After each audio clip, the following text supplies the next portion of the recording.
वो हर एक देवी देवता हमारे अर्धचेतन यानी अवचेतन को एक मैसेज देता है, एक प्रतीक है। जब हम एक देवी देवता की बात करते हैं, जब हम राम जी की बात करते हैं तो मर्यादा की बात करते हैं, जब हम हनुमान जी की बात करते हैं तो शक्ति की बात करते हैं। तो हर एक देवी देवता हमें एक मैसेज देता है। हर एक देवी देवता हिंदू दर्शन के अंदर हमें जोड़ता है किसके साथ? एक व्यक्ति जब अपने जीवन के अंदर कर्म से चूकता है,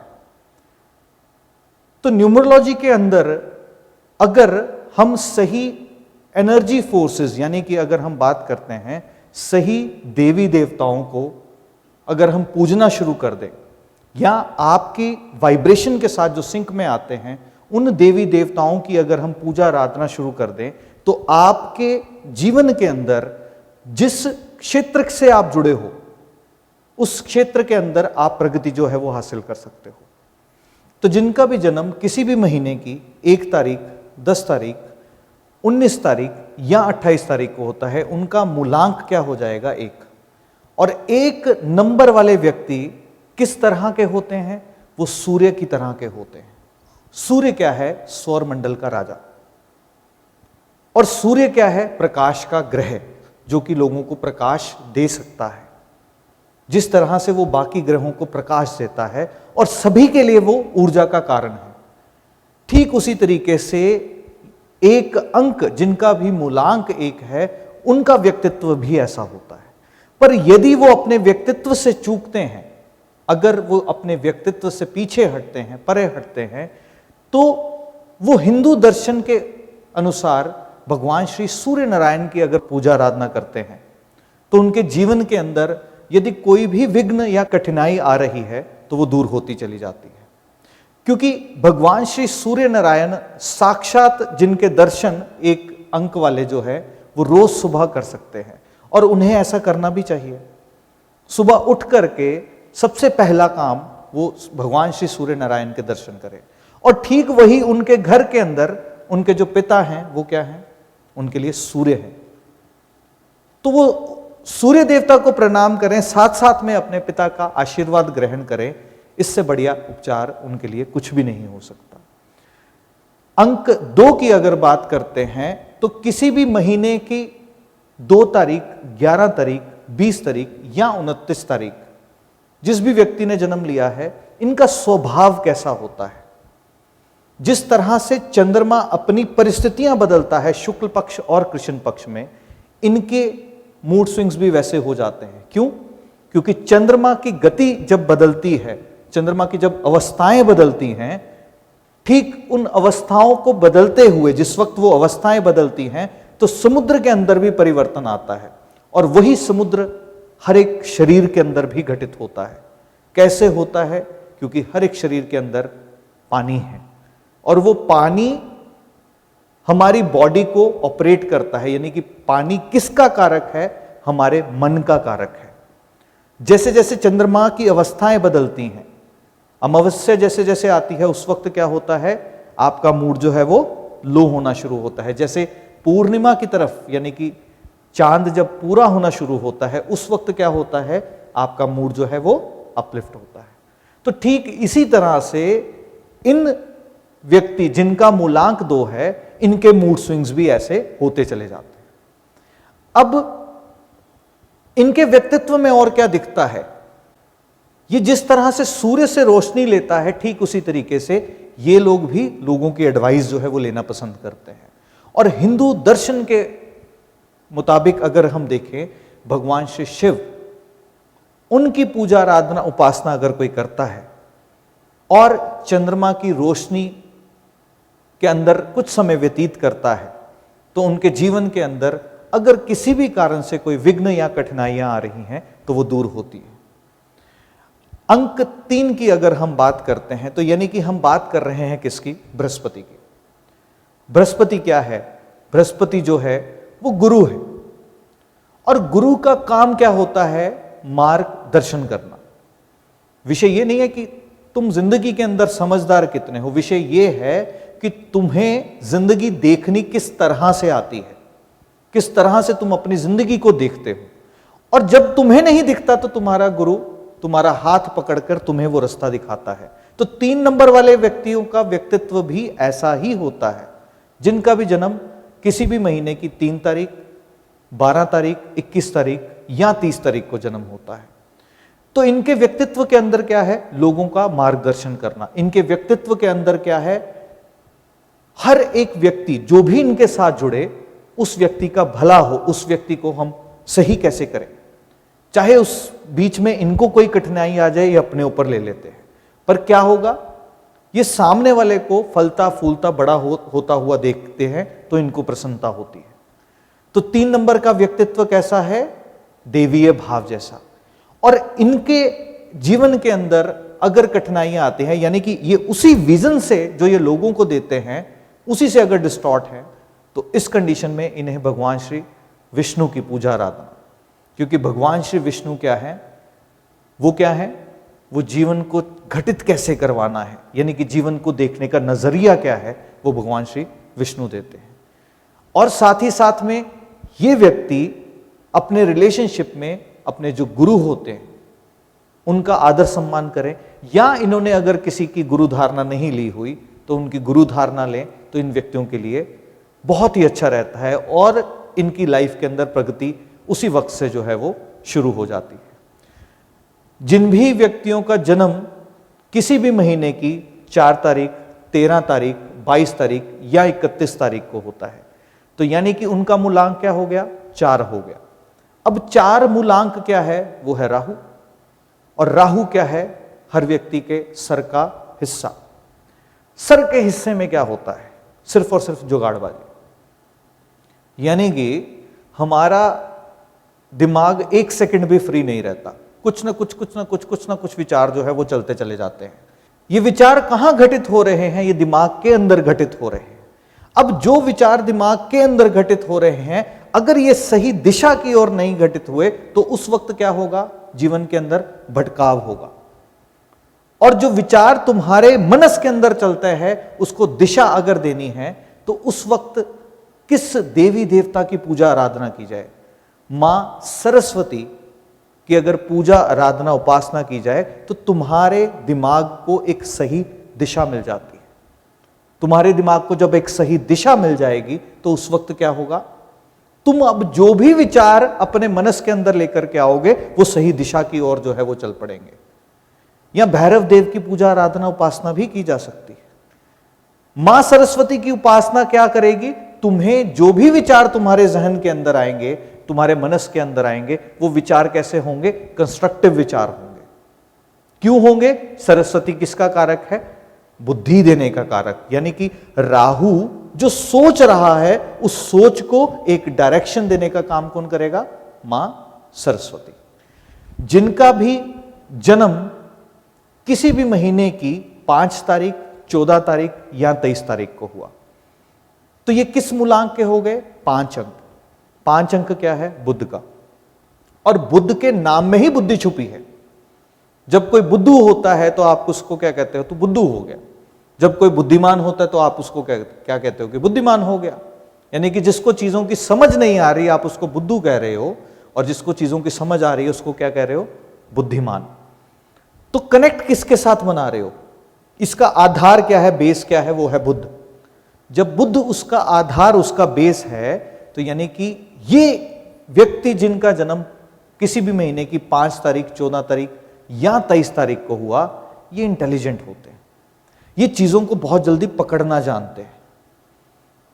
कोई भी बात इनके सामने हो रही हो, ये हर एक चीज को बहुत बारीकी से देखते हैं। अब इनके भटकाव कैसे हो जाते हैं? इनके भटकाव कब हो जाएंगे? जिस वक्त ये भटकाव की स्थिति ऐसी हो जाएगी कि बुद्धि तो है पर बुद्धि गलत दिशा में चल पड़ी। बुद्धि तो है पर उसका इस्तेमाल नहीं कर रहे। अब यही एक ग्रह भी ऐसा है जो पैसे देने का कारक है, और अगर बुद्धि सही दिशा में नहीं चली तो पैसे नहीं आएंगे। और बुध देव को प्रसन्न करना है तो किसकी पूजा आराधना? भगवान श्री गणेश जी की पूजा आराधना उपासना। भगवान श्री गणेश जी की पूजा आराधना उपासना करने से क्या होगा? बुद्धि जो है वो सही दिशा पर चल पड़ेगी। क्यों? ऐसा क्यों? क्योंकि भगवान श्री गणेश जी को क्या वरदान है कि कोई भी कार्य करने से पहले तुम्हारे अगर नाम को जपा जाए या तुम्हारे नाम को सिमरण में लाया जाए तो वो काम जो है वो सफल हो जाता है। और रिश्तों के अंदर, संबंधों के अंदर 5 अंक क्या है, यानी कि मरकरी की अगर हम बात करते हैं, संबंध कौन से हो गए, तुम्हारे दादी और भुआ या बहन, इनसे संबंध अच्छे हों, इसको भी सुनिश्चित करें। जिनका भी जन्म किसी भी महीने की 6 तारीख, 15 तारीख या 24 तारीख को हुआ है, यानी कि हम किस मूलांक की बात कर रहे हैं, हम बात कर रहे हैं शुक्र की। शुक्र क्या है? शुक्र एक ऐसा सा ग्रह है, एक ऐसा सा प्लेनेट है जो कि इस भौतिक जीवन के अंदर हर सुख समृद्धि जो है वो व्यक्ति को देता है। और शुक्र वाले व्यक्ति को कैसे से होते हैं? बहुत ज्यादा सेंसिटिव होते हैं। क्यों? क्योंकि ये फेमिनाइन एनर्जीज को कैरी करते हैं। इनके नेचर के अंदर क्या होता है? बहुत ज्यादा सेंसिटिव हो जाते हैं, बहुत ज्यादा चीजों को लेकर चूजी हो जाते हैं, पर इनके अंदर चीजों को परखने की क्षमता बहुत अच्छी होती है। क्यों? क्योंकि इनका चुनाव किस ओर हो जाता है, जो चीज सबसे बेस्ट हो। पर यही वाइब्रेशंस अगर डिस्टर्ब हैं, तुम अगर अपने जीवन के अंदर चुनाव सही नहीं कर पा रहे, तो शुक्र वाले व्यक्ति, अगर हम बात करते हैं किस देवी देवता की पूजा करें, तो हम बात करते हैं मां लक्ष्मी की। मां लक्ष्मी की अगर पूजा आराधना उपासना करते हो तो तुम अपने जीवन के अंदर डिसाइसिव हो जाते हो कि तुम्हारे लिए कौन सा कार्य जो है तुम्हें सफलता देगा, कौन सा कार्य जो है तुम्हें वृद्धि देगा, कौन सा कार्य जो है तुम्हारे जीवन के अंदर बरकत डालेगा। और शुक्र क्या है? संबंधों में तुम्हारा संबंध जो कि तुम्हारा पत्नी के साथ होता है या पति के साथ होता है, उस संबंध को हम क्या कहते हैं? शुक्र। तो उनके साथ संबंध अच्छे हो तो भी शुक्र जो है वो अच्छे फल आप लोगों को देता है। 7 नंबर की अगर हम बात करते हैं तो जिनका भी जन्म किसी भी महीने की 7, 16 या 25 तारीख को होता है, 7, 16, 25 क्या हो गया? केतु का अंक। और केतु क्या है? राहु से बिछड़ा हुआ वो अंग जिसके पास सर नहीं है। जिसके पास सर नहीं है उसका क्या अर्थ हो गया? कि यानी कि केतु वाले व्यक्ति कभी कभी जिंदगी के अंदर डायरेक्शनलेस हो सकते हैं। ये व्यक्ति सबसे घनिष्ठ मित्र होते हैं, इनके पास दिमाग नहीं है फालतू का लगाने का। ये जिस भी संबंध के साथ जुड़ेंगे समर्पण भाव के साथ जुड़ जाते हैं। पर इनकी जिंदगी के अंदर एक कठिनाई है, इन्हें कौन सा कार्य किस वक्त करना है, कभी कभी उसके अंदर चूक जाते हैं। क्यों? क्योंकि जिस भी कार्य के अंदर इन्वॉल्व हो गए, पूर्णता से इन्वॉल्व हो गए, दूसरे कार्य को पीछे छोड़ दिया। हो सकता है वो कार्य उस वक्त इतना महत्वपूर्ण ना हो। तो अगर ये ऐसी कठिनाइयों को फेस कर रहे हैं, ऐसी दिक्कत इन्हें अपनी जिंदगी के अंदर आ रही है, तो विष्णु जी का जो चौथा अवतार था, यानी कि भगवान श्री नरसिंह अवतार की हम बात कर रहे हैं, नरसिंह देव। तो नरसिंह अवतार की जब हम बात करते हैं तो हम किसकी बात करते हैं? वो एक ऐसी एनर्जी है जो कंप्लीट करती है किसको? 7 नंबर को। और 7 नंबर वाले जिंदगी के अंदर हमेशा साधु संत फकीरों की जो है रिस्पेक्ट करें, यानी कि उनका इज्जत मान जो है वो करें। विषय ये नहीं है कि वो किस धर्म से हैं, किस धर्म से नहीं है। विषय ये है कि साधु संत फकीर जो होते हैं वो किस एनर्जीज को कनेक्ट करते हैं? केतु की एनर्जीज को कनेक्ट करते हैं। और दूसरा, ये लोग भी अगर जिंदगी के अंदर किसी की गुरु धारणा ले लेते हैं तो 7 यानी कि केतु, और केतु को कौन मिल जाता है? गुरु।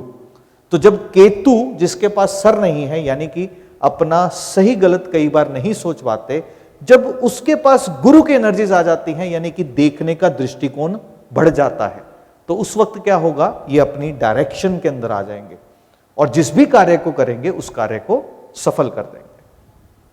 जिनका भी जन्म किसी भी महीने की 8, 17 या 26 तारीख को होता है, तो इनका मूलांक क्या हो गया? 8। और 8 क्या है? शनि है। जब हम शनि की बात करते हैं, हम किन की बात करते हैं? जीवन के अंदर कर्मों की बात करते हैं। ऐसा क्यों कहा कि कर्मों की बात करते हैं? क्योंकि जीवन जब भी घटित होता है, जब भी तुम जन्म लेते हो, उसी वक्त से शनि की यात्रा जो है वो प्रारंभ हो जाती है कि तुम्हारा आयुष्य कितना है, तुम्हारा जीवन काल कितना है। और शनि जो है वो व्यक्ति के जीवन के अंदर कर्मास को भी बताता है। यानी कि जो कर्म तुम करते हो वो कर्मों का फल तुम्हें कौन सा ग्रह जो है वो देता है? शनि। और शनि इसीलिए किसका प्रतीक है? मेहनत का प्रतीक है। तो ये व्यक्तियों का व्यक्तित्व कैसा होता है? ये व्यक्ति बाय डिफॉल्ट मेहनती होते हैं। इनका और व्यक्तित्व कैसा होता है? ये अपने जिंदगी के अंदर परिश्रम जो है वो करते हैं, मेहनत जो है अपनी जिंदगी के अंदर करते हैं। अब ये मेहनत करते हैं, परिश्रम करते हैं, पर इनकी मेहनत और परिश्रम कई दफा गलत डायरेक्शन के अंदर हो जाता है। यानी कि मेहनत किए जा रहे हैं, इन्हें पता नहीं कि डायरेक्शन जो है वो कौन सी होनी चाहिए। मेहनत किए जा रहे हैं पर सही दिशा का इन्हें ज्ञात नहीं। तो जब भी कभी इन्हें लगे कि मैं मेहनत बहुत कर रहा हूं पर फल नहीं मिल रहा, मेहनत जितना करता हूं फल नहीं उतना मिल रहा, कार्य कोई भी करता हूं उसके अंदर डिलेज जो है वो आ जाते हैं, तो उस वक्त भगवान श्री शनिदेव, उनकी ही पूजा आराधना उपासना या उनका बीज मंत्र भी अगर तुम चैंट करना शुरू कर दो, उस वक्त क्या होता है? तुम शनिदेव को जो है वो प्रसन्न कर देते हो। और सबसे महत्वपूर्ण बात, तुम्हारे आसपास जो भी लोग तुम्हारे साथ जुड़े हैं, जो तुम्हारे लिए हर वक्त एक कार्य को कर रहे हैं, चाहे तुम्हारे घर में कोई सर्वेंट आता है जिसको हम सेवादार कहते हैं, वास्तविकता में वो तुम्हारी सेवा के अंदर उपस्थित है। तुम अगर राजा हो तो इसीलिए हो क्योंकि शनि है, तो वो तुम्हें राजा बनाता है। तो उनको उनका हक, यानी कि जितना काम तुम उनसे लेते हो उनको उतनी वैल्यू देना, यानी कि उनके पैसे उनको टाइम पर मिले और हंसी से मिले, उन्हें तुमसे मांगना ना पड़े। क्योंकि अगर मांगना पड़ गया यानी कि इसका मतलब शनि तुमसे तृप्त नहीं है। शनि कब तृप्त होगा? जब जो तुम्हारे लिए मेहनत कर रहा है तुमने उससे पहले ही उसको रिवॉर्ड जो है मांगने से पहले दे दिया।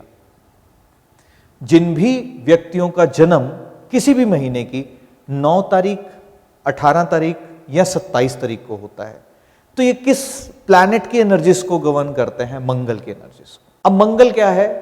सूर्य अगर राजा है तो मंगल उसका सेनापति है। अब सेनापति है तो सेनापति का कार्य क्या होता है?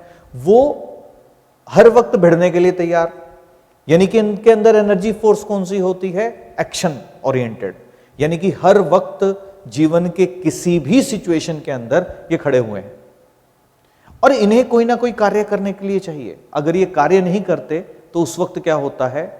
ये बहुत अपने आप को अनकंफर्टेबल सिचुएशन में महसूस करेंगे और इन्हें कोई कार्य जो है वो दे देना ही इनके लिए सबसे बड़ी रेमेडी। यानी कि अगर इनके पास कोई कार्य नहीं होगा तो ये कार्य ना करने के कारण से अपनी लाइफ में खुद ही प्रॉब्लम्स क्रिएट कर लेंगे, फिर इनकी एनर्जीज चैनलाइज नहीं हो पाएंगी। पर अगर इनकी एनर्जीज सही तरीके से चैनलाइज हो जाएं तो इनके जैसा कर्म करने वाला व्यक्ति और कोई नहीं होता। क्योंकि अगर व्यक्ति से कर्म कोई ग्रह करवाता है वो मंगल करवाता है, तो इन व्यक्तियों का एग्रेशन सही जगह चैनलाइज हो जाए, ये व्यक्ति जो भी काम करे वो काम सिद्ध हो जाए, जो भी कार्य करे उस कार्य को पूर्ण कर दें। और अगर ये डिस्टॉर्ट होता है तो प्रोक्रास्टिनेशन की प्रॉब्लम भी देता है, यानी व्यक्ति सोचता बहुत कुछ है पर कर नहीं पाता। अगर 9, 18 या 27 वाले व्यक्ति इस प्रॉब्लम से जूझ रहे हैं तो वो भगवान श्री हनुमान जी की पूजा आराधना उपासना करें। क्योंकि भगवान श्री हनुमान जी क्या है? वो शक्ति का प्रतीक है। वो किसका प्रतीक है? कर्म का प्रतीक है। तो भगवान श्री हनुमान जी की पूजा आराधना उपासना और संबंधों के अंदर अगर हम बात करते हैं, तुम्हारे छोटे भाई बहन या छोटे भाई बहन के समान अगर कोई भी तुम्हारे आसपास है तो उनसे प्यार जो है वो बनाए रखें। अब ये जितने देवी देवताओं के बारे में मैंने आपसे वर्णन किया, ये वो एनर्जी फोर्सेस हैं जिसको हम सही कर ले तो हम जिंदगी के अंदर सही ट्रैक पर चल पड़ते हैं। पर यही चीज अगर तुम्हें संबंधों के अंदर कहीं त्रुटि लगती है, यानी कि तुमने सूर्य देव की पूजा कर ली पर अपने पिता का ध्यान नहीं दिया, तुमने भगवान श्री शिव को पूज लिया पर मां का ध्यान नहीं दिया, तुमने विष्णु जी को पूज लिया पर अपने गुरुओं का आदर सम्मान नहीं किया, तुमने मां सरस्वती की पूजा कर ली पर अपने आसपास जो स्वीपर्स हैं जो आपकी गंदगी साफ करते हैं यदि तुमने उनके प्रति अपना नजरिया सही नहीं रखा, तुमने अगर भगवान श्री गणेश जी की पूजा कर ली और छोटे बच्चों को तुम डांटते डपटते रहते हो या अपनी दादी बुआ और बहन का ध्यान नहीं रखते, उनके साथ तुम्हारे संबंध सही नहीं है, तुमने अगर माँ लक्ष्मी की पूजा कर ली और तुम्हारा अपने पार्टनर के साथ संबंध खराब है, तुमने अगर नरसिंह अवतार की पूजा कर ली और तुम स्ट्रीट डॉग्स को ध्यान नहीं देते, डॉग अगर भूखा है उसको फीड नहीं कर रहे, तुम अगर शनिदेव की पूजा कर रहे हो पर तुम्हारे लिए जो कार्य कर रहे हैं उनका ध्यान जो है वो नहीं देते, यानी कि उनके कर्म के रिवॉर्ड जो है उन्हें नहीं देते, तुमने अगर हनुमान जी की पूजा कर ली पर छोटे भाई बहनों के साथ तुम्हारा रिश्ता खराब है, तो क्या ये देवी देवता तुम्हारे लिए खड़े रहेंगे? ऐसा नहीं है। ये शक्तियां जो तुम्हारे साथ जुड़ी हुई हैं, ये भी उन्हें देवी देवताओं का अंश है, उनका स्वरूप है जो तुम्हारे साथ खड़ा है। तो ना केवल देवी देवताओं की पूजा आराधना उपासना, बल्कि अपने साथ जुड़े हुए ये जो संबंध हैं, जो ग्रहों के रूप में तुम्हारे आसपास घूमते हैं, उनके साथ तुम्हारे संबंध अगर अच्छे होते हैं तो भी वो देवी देवता यूं ही प्रसन्न होते हैं।